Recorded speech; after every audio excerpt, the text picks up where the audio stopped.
Ma sœur, mon frère, j'aimerais juste présenter ce résumé en français, secouer la poussière. Le sermon ici, c'est secouer la poussière. On a lu Ésaïe 52, de 1 à 2, et aussi les notes de Actes 28, de 1 à 7, Zacharie, chapitre 3, de 1 à 6, Marc, chapitre 10, de 46 à 52. Voilà. Mais le verset mère, c'est Ésaïe 52, de 1 à 2. Il y a les mots clés dans Ésaïe 52, c'est porte, habille-toi toi-même. Habille-toi toi-même de l'habit de puissance, de l'habit de force. Dieu veut que toi et moi, on puisse se réveiller et porter l'habit avec force, avec énergie. Et Dieu veut qu'on puisse porter l'habit de splendeur. L'habit de splendeur. Alors, l'habit de splendeur, on a dit, c'est le Saint-Esprit. On doit porter le manteau qui est le Saint-Esprit. Alors, on a dit que pour porter le manteau qui est le Saint-Esprit, toi et moi, on doit prendre la décision d'enlever d'abord le manteau de honte. Le manteau de honte, l'habit de honte, l'habit de poussière. On doit se lever en tant que fils de l'Éternel pour enlever le manteau de honte et pour porter ce qu'on appelle l'habit du Seigneur, l'habit du Seigneur qui est le Saint-Esprit. Alors, nous avons dit que porter l'habit blanc nous exige d'abord à enlever l'habit noir que nos ancêtres avaient mis en nous, ou bien que nous-mêmes, on avait porté par ignorance ou intentionnellement.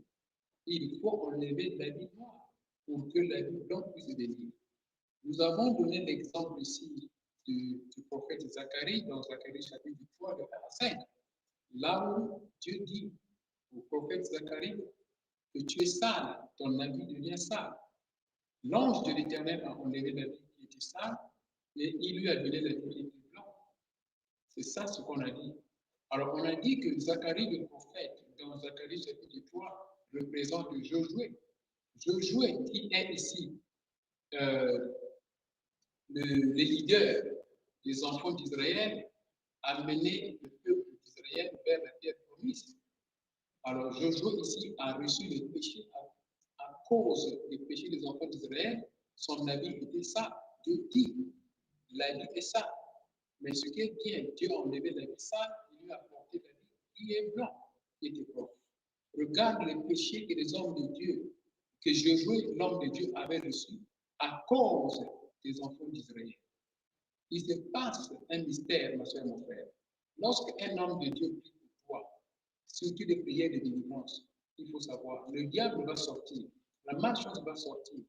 Ok, toi tu es maintenant bien, mais l'homme de Dieu va recevoir des attaques.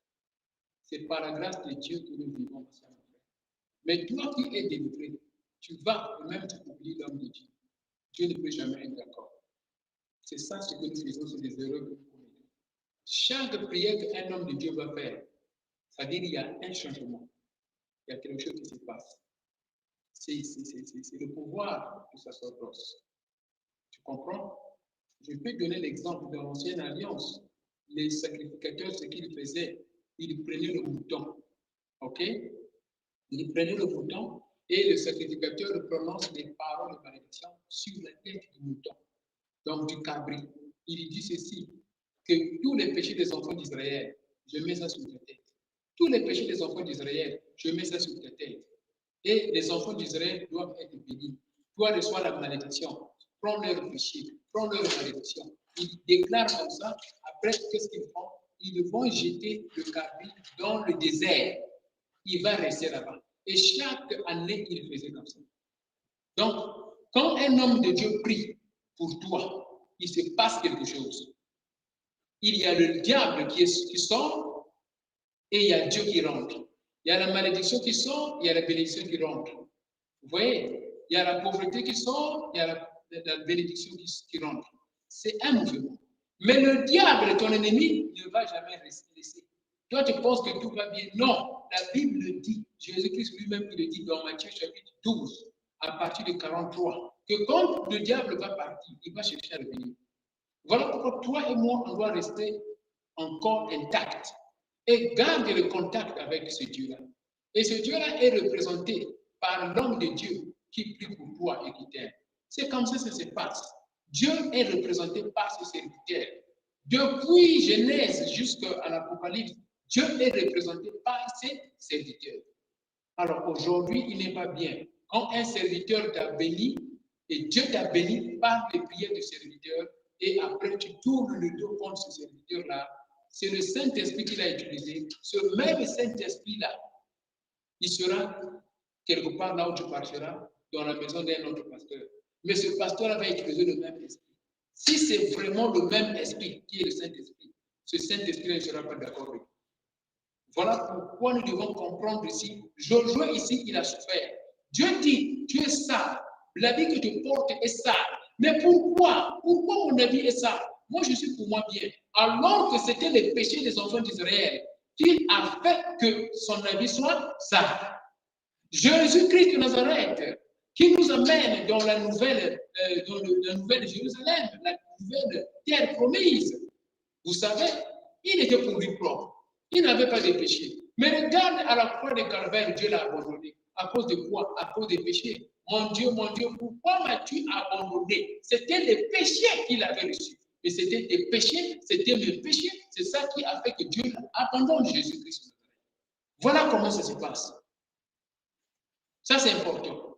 Au temps présent, ce qui se passe quand un homme de Dieu prie pour toi, les péchés là, ça va et c'est l'œuvre de la croix qui joue son rôle. C'est l'œuvre de la croix qui enlève ces péchés-là. Mais l'homme de Dieu, il a prié. Mais ici, le combat, il reste quoi? Ton ennemi, il va regarder l'homme de Dieu. Il peut chercher à attaquer les finances de l'homme de Dieu. Il peut chercher à attaquer la famille de l'homme de Dieu. Il peut chercher à attaquer tout ce qui est le bien matériel de l'homme de Dieu parce qu'il n'a pas pu l'avoir spirituellement directement. Il va chercher à attaquer ce qui est tout autour de lui. Vous voyez? Mais toi, tu l'as abandonné. Comment il va vivre? Tu l'abandonnes par ta présence, tu l'abandonnes par tes finances, tu l'abandonnes par tes matériels. Peut-être qu'il n'a pas de voiture, mais toi, maintenant, tu es béni, tu as la voiture, tu as abandonné. C'est pas bon. Donc, il faut comprendre ici, regarde, Josué a souffert. Mais ce qui est bien, même si toi, tu l'as abandonné, même si toi, Israël, tu as abandonné Josué, Dieu est venu. Il dit à Josué, tu es sale à cause des péchés de tes frères. Tu es sale à cause des péchés de tes frères. Mais je t'enlève l'habit là. J'enlève l'habit là. L'habit noir, j'enlève ça. Je te porte l'habit blanc. Ça, c'est la grâce que Dieu nous accorde. Heureusement pour ça. Heureusement pour ça. Mais regarde, Dieu doit d'abord voir l'habit noir être enlevé pour mettre l'habit blanc. Il ne peut pas mettre l'habit blanc sur un habit noir. Voilà pourquoi on doit prendre la décision, ma soeur, mon frère, de jeter d'abord l'habit noir. L'habit noir qui représente la maladie, la saleté, la malédiction, les péchés. Vous voyez un peu? On doit prendre la décision d'enlever ça d'abord pour que l'habit blanc qui est le Saint-Esprit, l'habit de gloire soit sur nous au nom de Jésus-Christ. Amen. Regarde bien, ma soeur, mon frère.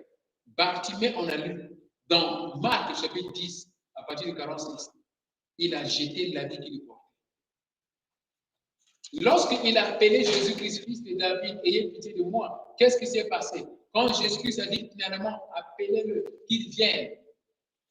Bartimée, avant d'aller rencontrer Jésus-Christ, il avait compris qu'il avait un manteau, un habit qu'il portait, ce qu'on appelle blouson qu'il portait. C'était ça. C'est ça qu'il utilisait pour demander l'argent, C'est ça qu'il utilisait avec sa maladie comment on appelle ça, blindness en français, c'est quoi? De perte de vue. C'est-à-dire, il était aveugle. C'est ça, l'habit là, c'est ça qu'il utilisait dans la route pour demander de l'argent. C'était l'habit de honte, l'habit de péché, de malédiction de famille. Qu'est-ce qu'il a fait? Quand Jésus a dit, viens maintenant. Bartimée, il a enlevé l'habit là, il a jeté ça. La question qu'on se pose pour terminer ici, Pourquoi Bartimée n'avait pas enlevé cet habit-là depuis longtemps? Il n'avait pas enlevé cet habit-là depuis longtemps, il n'avait pas enlevé ça.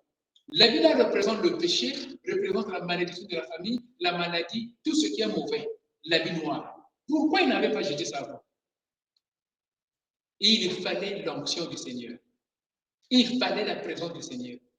Mais cette présence du Seigneur vient parce que toi-même, tu as pris la décision de te lever. C'est ça, Ésaïe 52, de 1 à 2. Prends la décision de te lever. Raza, lève-toi. Bartimée a crié, fils de David, ayez pitié de moi. Il a crié, il a crié, il a crié. Et après, Jésus-Christ a dit, cette fois-ci, appelez-le. C'est ça qui a fait qu'il ait l'onction d'enlever ce qui était sale parce qu'il attend quelque chose de bien et de propre qui va venir. Bartimée avait reçu l'habit maintenant propre, l'habit propre. L'habit propre qu'il avait porté spirituellement lui a donné ce qu'on appelle la vie. Oh, ma soeur, mon frère, lorsque toi et moi on porte l'habit blanc du Seigneur, on a ce qu'on appelle la puissance. Tu vas sentir que le zèle et le zèle du Saint-Esprit tombera. Même quand on dit au nom de Jésus-Christ, Amen, tu vas dire Amen parce que tu sens ça. Mais ce n'est pas au nom de Jésus-Christ, Amen. Non, non, non, non, ça veut dire que c'est la distraction, tu n'es pas connecté. L'habit blanc te donne le zèle du Saint-Esprit. Le Saint-Esprit qui est en toi, il va te donner la joie devant les choses de Dieu. Il va te donner la joie dans les choses de Dieu. Tu auras le zèle. L'habit blanc te donne la puissance et l'autorité. L'habit blanc te donne la puissance et l'autorité de faire des prières d'autodélivrance. Tu vas te sentir à l'aise. Tu rentres dans ta chambre, tu dis non, non, non, non, non. Avant de voir le pasteur, ici, je peux faire ces prières-là. Parce que j'ai un habit blanc, je peux déclarer. Moi, je peux déclarer. Parce que la Bible l'a dit à ceux qui auront cru et qui seront baptisés. Quel baptême? Du Saint-Esprit. Ils vont chasser les démons. Ils vont chasser les maladies. Il n'a pas dit seulement les pasteurs, il n'a pas dit ça. Jésus-Christ, il a dit à tous ceux qui vont croire et qui seront baptisés du Saint-Esprit. Ça, c'est l'habit blanc. Lorsque tu as l'habit blanc, tu auras le zèle. Tu vas distinguer devant le monde. Tu vas distinguer même à l'église. Tu vas distinguer. Tu vas voir le zèle de travailler pour Dieu. Tu vas voir la joie de contribuer à l'œuvre du Seigneur. Tu vas voir ici la joie de contribuer à l'œuvre du Seigneur. Tu vas voir la joie de participer toujours au service de Dieu. La joie, malgré les problèmes, les situations, mais la joie est là. Parce que quand tu portes un habit blanc, l'habit blanc, le Saint-Esprit te donne la joie du cœur.